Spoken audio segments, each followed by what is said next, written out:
Baik. Bagus pertanyaannya. Bapak Ibu sekalian, ini fikih aulawiyah, fikih prioritas. Fikih prioritas.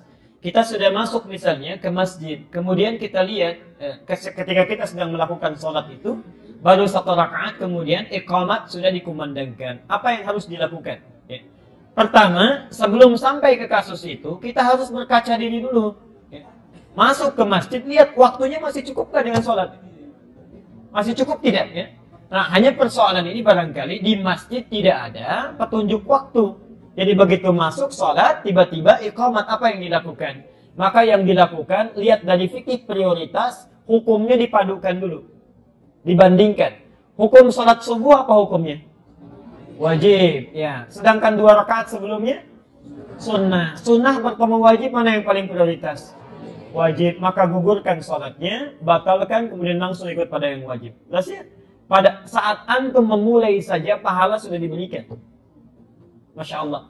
Bahkan dalam sholat yang lain, dan dalam amalan yang lain, Rasulullah SAW pernah bersabda, ada orang-orang yang duduk di Madinah, tidak ikut berjuang, tapi dapat pahala jihadnya. Dapat pahala jihadnya. Itu ada di Al-Bukhari. Ya. Jadi saat sedang panggilan jihad, orang sibuk berjihad. Tapi kan ada orang-orang yang sakit, ingin berjuang, tapi karena sakit gak bisa berangkat. Kata Rasulullah, ini orang beruntung, gak berangkat tapi dapat pahalanya. Dikiaskan oleh para ulama, orang-orang yang membiasakan diri konsisten dalam ibadah, kemudian luput mengamalkannya, maka pahalanya telah diberikan. Misal, antum misalnya selalu sholat qabliyah, qabliyah zuhur misalnya 4 rakaat, ba'diyah 2 rakaat. Satu kali perjalanan ke Bandung, istirahat di kilometer 57, tiba zuhur. Macet kan boleh dikosor ya? Nah, dalam keadaan kosor, maka yang afdal jangan tunaikan sunnah. Ya. Yang wajibnya saja dikurangi, kenapa yang sunnahnya dilakukan ya? Yang wajibnya dikurangi, 4 jadi 2. Masa antum sunnahnya dilakukan juga? Ya. Nah, dalam keadaan demikian, ketika antum meninggalkan sunnah dalam tanda petik, tertinggalkan sunnahnya, padahal sebelumnya sudah konsisten, itu sepakat ulama berdasarkan hadis Nabi, itu pahalanya sudah diberikan. Darurat itu, walaupun tidak dikerjakan.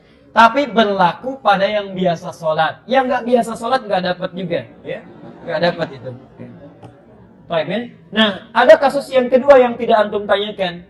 Kalau anda datang ke masjid sudah terlambat sholatnya nih, ya, nggak dapat misalnya 2 rakaat sebelum subuhnya itu. Kita kejar-kejar dari rumah sampai ke masjid, imam sudah takbir Allahu Akbar. Maka ini yang unik dari sholat subuh, dari 2 rakaat fajar ini. 2 rakaat fajar ini hadisnya sahih nanti. Nanti kita bahas lebih detailnya pertemuannya akan datang. Hadisnya sahih.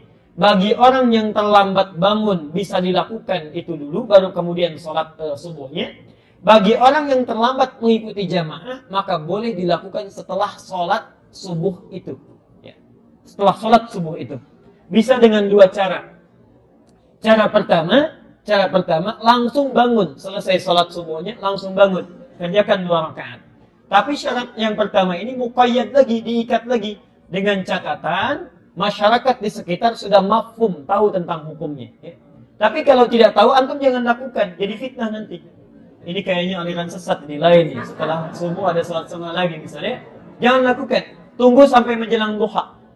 Awal duha. Ya. Awal duha itu saat matahari lebih 1 tombak. Sekitar 12-15 menit. Hadisnya At-Tirmidzi nomor hadis 586. Ya, di situ. Nanti ada ditemukan di sana. Saya kira jelas ya? Jelas semuanya ya? Atau tidak jelas semuanya? Nah.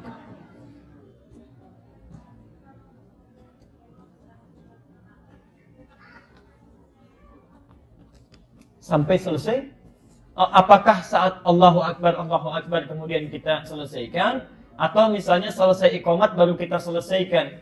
Nah, ibu sekalian, ya, dan bapak sekalian, yang penting saya sampaikan, iqamah itu sudah panggilan kita untuk menunaikan sholat. Lihat keadaan sholat kita. Kalau antum baru iqamah Allahu Akbar, tadi pertanyaannya masih berdiri, rakaat pertama, rakaat keduanya belum. Maka sebaiknya dibatalkan, karena iqamah itu kan cepat. Ya. Apa bisa antum berbalapan dengan iqamah? Ya? Yang satu iqamah, yang satu menyelesaikan, kan kacau sholat kita itu. Ya. Pahalanya sudah ada, jangan memaksakan diri. Insya Allah pahalanya ada. Ya. Kecuali kalau antum sedang tahiyat akhir, ya, sebentar lagi salam, iqamah dikumandangkan, teruskan sampai selesai.